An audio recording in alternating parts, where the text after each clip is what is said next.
Hassan, Na? zo nan.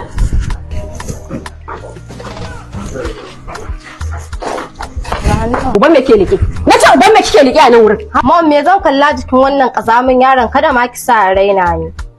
Dole mu ci ki ba mutane wuri. Kai. Ni fa al'amarin ka fara damu. Hafsa ce dai matsala ta da kai ko? Hafsa ce dai ko? To insha Allah cikin satin nan, ai hutunta ya kare. Cikin satin nan za ta bar gidan nan, za ta tattara kayanta ta koma inda ta fito. Za ta koma makaranta. Anti duka yaushe ta dawo? A'a. Har za ta koma makaranta kuma? Na ce za ta koma makaranta shine ka rude? To. To yana ga anti duka yaushe ta dawo kuma har za ta koma. To sani babana. Me ka kodiya ta? Abinda ne niyya kenan haka na tsara. Na ga da an dan bari ta dan ƙara kusa TV ne anti. Abinda ne niyya kenan haka na tsara. Za ta koma makaranta kuma kana da abin yin gari. Ya raina hankali kawai. Dala mala ka wuce ma ni ka bani wuri kafin kai na ya fara ciwo. Ya raina hankali. Wanda bai san arziki ba. Hello? Anne yanzu zan zo. Dalla malam baka gani zaka taka ni? Ya haƙuri. Da kin yi kuskuren mari na sai kin yi da na sanin zuwan ki gidan nan. Allah ko? Saboda na ga take-taken ki baki da kuma.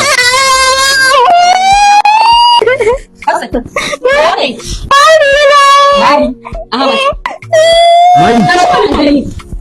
Ba kuma ta ne ba. Mama da ta bar wannan shi ya kashi. Na ce wannan zane shi ya kashi. Ahmad, je ki daki.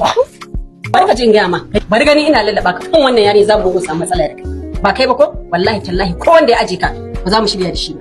Ba fa marinta ne ba ta ce marinta ne. Na gaya maka. Saboda wallahi tallahi kan haka sai muku haukar da baka tunani. Ni ba zan yi da kai ba. Kana iya wucewa. Wasu ɗin da ya aje ka shi ne daidai. Ni ka yi min kaɗan. Ka sani. Da kaga ina lallaba ka ko? Wallahi zan nuna muku rashin hankali da kai har babanka. Za ku san wace ce ni. Ban san zalunci ban san annabimanci. Wasu. Assalamu alaikum. Wa alaikum salam.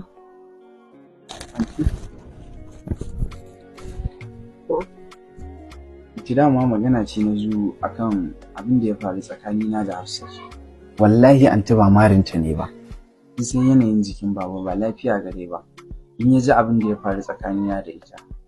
Yanayin jikin shi yana iya tashi. Ƙarya take yi? Na ce maka ƙarya take yi? Yasa na zo don Allah ki rufa min asiri. Ba na so ya ji wannan abin da ya faru tsakanina da Hafsat. To, ka damu da shi har haka kenan. To, ha abu ne guda ɗaya Ahmad. Ka taimake ni in taimake ka. Rufin asiri aka ke so ko? To ka rufa min asiri ni ma sai ya rufa maka. Ban gane ba kuma anti wani irin rufa asiri. Ha ba Ahmad. Kika ci wanda ya makarantar dare? Hafsat ba ta nan. Za ta kai wajen ƙarfe 10:30 zuwa 11. Inda yanzu kaga gidan nan babu kowa. Ka taimake ni kai min abin da nake so. Ni ma sai ya rufa min asiri ba wanda zai ji abin da kai. Gaskiya anti ba zan iya ba. Ba za ka iya ba?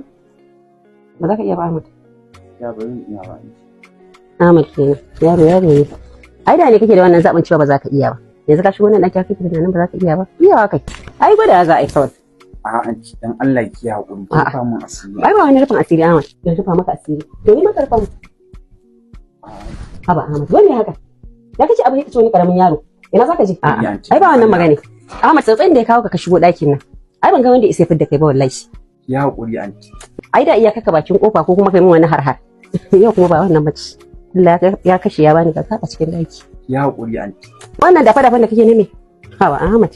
Ai abu an riga an gama shi. Anti dan Da Allah wai me haka? Haba Ahmad. Mom, na dawo. Inna lillahi wa inna ilaihi.